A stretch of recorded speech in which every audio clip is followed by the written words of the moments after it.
And it's still for me so surreal that I was on Big Brother. Like I still don't believe I was on Big Brother. Was Big Brother 13 was that 10 years ago? 8 years ago, 2011. Dang.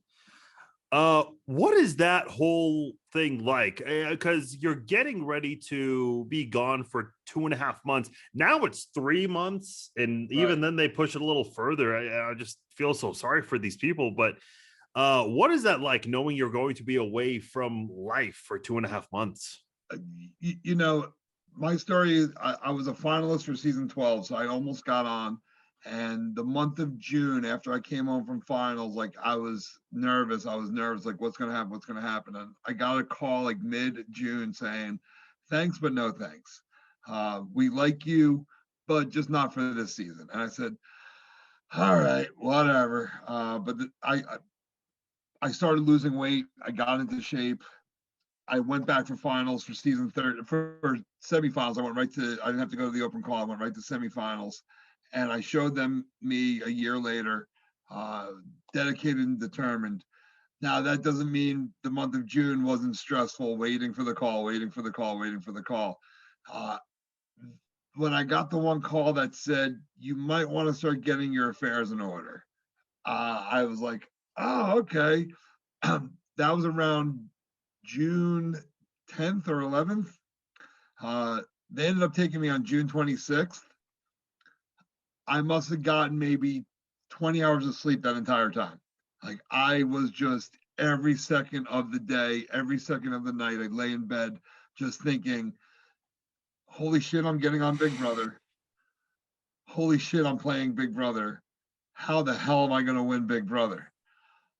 Oh, and just, yeah, like no sleep at all, no sleep at all. So when the day finally came that they took me and they got my key, I had about 2 hours before we had to leave for the airport, and I just laid down on the couch with my girlfriend at the time, now my wife, and we just laid down. It was like it was so relaxing for those 2 hours, and then the next 81 days of my life were just mayhem. I mean, granted, everybody kind of knows what happened because we all lived through this pandemic. So there was like long stretches of time where you couldn't go out, you couldn't leave the house, you couldn't just like, but you had TV, you had your phone. Um, yeah, no, everybody says, "Oh yeah, oh you should be used to this. You did Big Brother." No, Big Brother, pandemic. I'll take Big Brother any day. Sorry, I'll take the pandemic every day because I had TV and phone and everything. But yeah, no, it was a very stressful time before the show. Again, because I was lying to people. I was lying to everybody. Like only certain people knew what was going on, and they all had to sign the waivers. I had to get my company. My company actually refused to sign. I worked for Sony Music.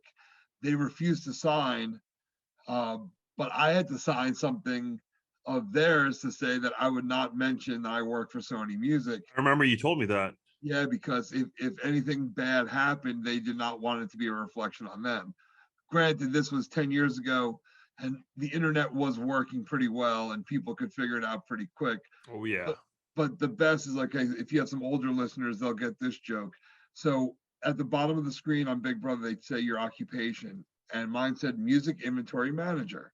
I run the physical inventory department for a division of Sony Music.